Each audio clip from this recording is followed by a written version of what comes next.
నుంచి మనం ఏమి తీసుకున్నాము, పోయేటప్పుడు ఈ శరీరము బూడిద పాలవుతుంది. ఈ శరీరం కోసం మనం ఏం చేస్తున్నాము, తపన పడుతున్నాం. అది కావాలి, ఇది కావాలి, ఆశ, కోరిక. అదే విధంగా ఈ యొక్క శరీరంతో చాలా తప్పులు చేస్తూ ఉంటారు మనుషులు అనేటటువంటి వారు.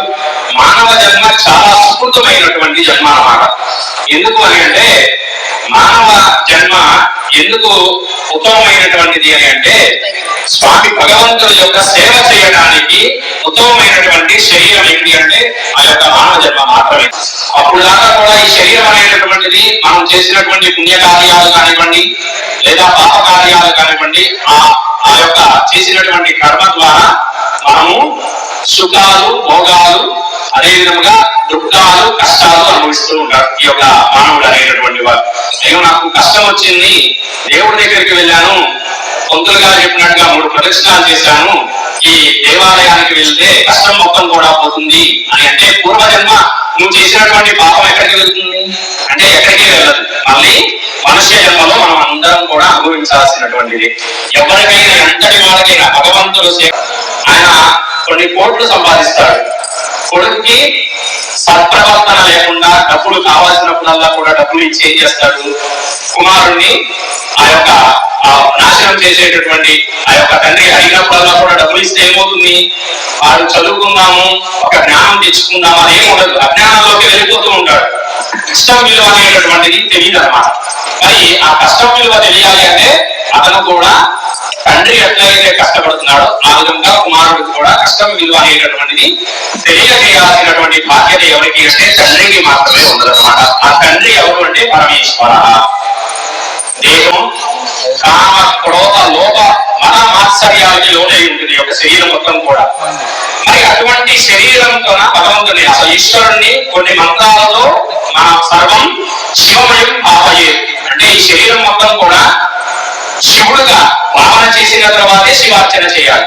మనం ఇప్పుడు విష్ణుమూర్తి అర్చన చేస్తున్నాము, అందులో అంగన్యాస, కరన్యాస అని చెప్పి ఆ అర్చకుడు తనని విష్ణుమూర్తిగా భావించుకుంటారు. ఇప్పుడు గణపతి పూజ చేస్తున్నాం, అంగన్యాస, కరన్యాసాలు ప్రతిరోజు కూడా మనం స్వామికి అభిషేకం చేస్తున్నాం. అంగన్యాస, కరన్యాసాలు చేసిన తర్వాతే స్వామిని ధ్యానం చేసిన తర్వాతే లింగం తాకుతాం.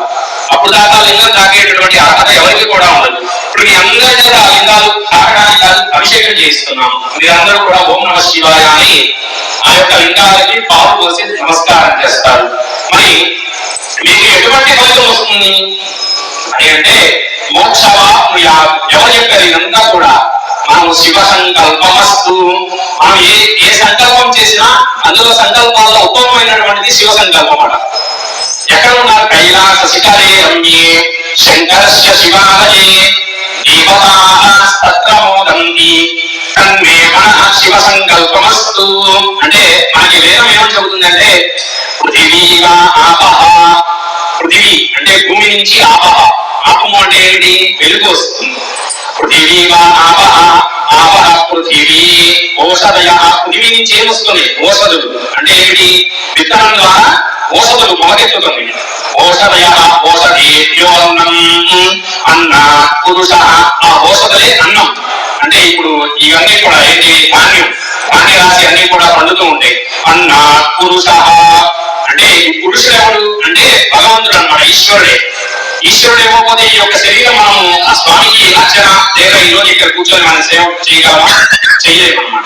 అయితే ఓషధయ ఓషధేభ్యో అంటే ఆయన ఏం చేస్తారు, ఆయన సేవ చేయకుండా 3 పూట్ల చక్కగా మనకు కావాల్సినటువంటి ఆహార పదార్థాలు లేదా ఇష్టమైనటువంటి క్రీడలు అంటే ఆటలు కానివ్వండి, లేదా సినిమాలు కానివ్వండి, షికారులు కానీ ఇవన్నీ కూడా చేసి స్వామి రేపు నాకు ఎగ్జామ్ ఉంది, నేను ఈరోజు సినిమాకి వెళ్ళి చక్కగా సినిమా చూసి వస్తాను, నీదే స్వామి నాకు మంచి మార్పు కావాలంటే ఆయన ఏం చేస్తారు.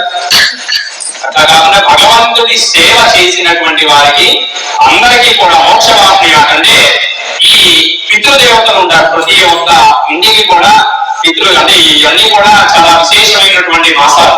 పుష్యము, మార్గశిరము, పుష్యము, కార్తీకము ఇవి చాలా విశేషంగా చెప్పబడుతున్నాయి అన్నమాట.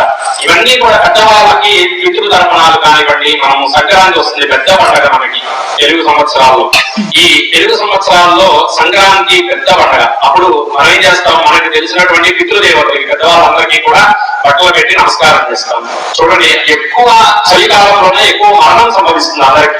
అంటే ఈ శరీరం తట్టుకోలేదన్నమాట. తట్టుకోవాలంటే మనం పూర్వం ఇప్పుడంతా బయటికి ఎవరు 9 దాకా కూడా నిద్ర లేవట్లా.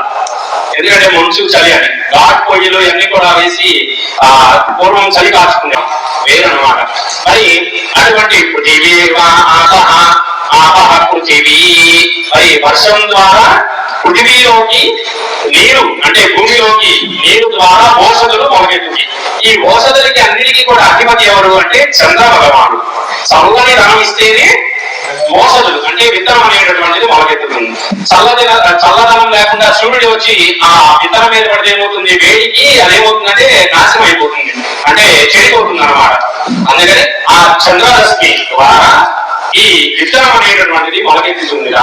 మరి మనమందరం కూడా గమనించవచ్చు, ఎప్పుడు మధ్యాహ్నం పూట కానివ్వండి, లేదా అంటే ఉదయం కానివ్వండి, మధ్యాహ్నం కానివ్వండి, సాయంత్రం కానీ ఎప్పుడు కూడా విత్తనం అనేటటువంటిది మొలకెత్తదు. మీరు గమనించండి, తెల్లవారుజామున బ్రాహ్మీ ముహూర్తంలో మాత్రమే విత్తనం అనేటటువంటిది మొలకెత్తుతుంది అన్నమాట. మనం ఇప్పుడు పట్టలు వేస్తున్నాం, మనం ఈ శనగ కానివ్వండి ఇవన్నీ తెల్లవారుజామున వెళ్ళి చూడండి కనబడుతుంది.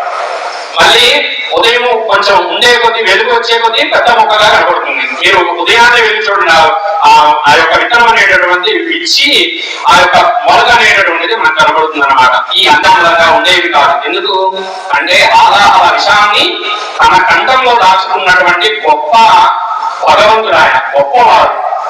పితామహ బ్రహ్మదేవుడిని పిలుస్తాం. మహాదేవ, మహా అంటే ఏమిటంటే గొప్పదైనటువంటి దేవుడు ఎవరు అంటే ఆ యొక్క పరమేశ్వరుడు. ఇక్కడ మనకి కనబడుతున్నటువంటి మొత్తం కూడా 365 లింగాలు మొత్తం కూడా మనకి మధ్యలో కనబడుతున్నటువంటిది మొత్తం కూడా శివలింగాలు 365. అంటే ఒక సంవత్సరం లింగాలు 365 లింగాలు.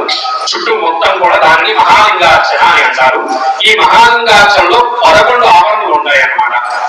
మొదటి ఆవరణలో ఒక దేవత, అట్లా అష్టగణపతులు అని, అష్టవీరభద్రుడు అని, ఏకాదశ రుద్రుడు అని, చండీశ్వరుడు అని, దక్షిణామూర్తి అని, త్రిమూర్తులు అని, మరి అదేవిధంగా అష్టదిక్పాలకులు అని, ఈ విధంగా 11 ఆవరణలో ఆ యొక్క ఆ మహాలింగ ప్రస్థానం ఉంటుందన్నమాట. అంటే ఎక్కడ ఉంటారు ఈ దేవతలందరూ కూడా అంటే మహాప్రస్థానం కైలాసంలో దేవతలందరూ కూడా ఈ సమయంలో వచ్చి కైలాసంలో పరమేశ్వరుని ధ్యానం చేస్తారట.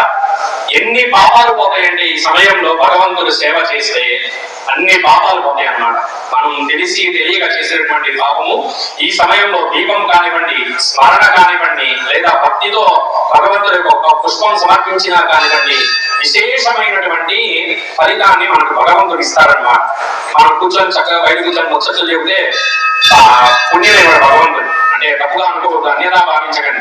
మనము ఇది కలియుగం, ఎంత మనం ధర్మం మీద వెళ్ళినా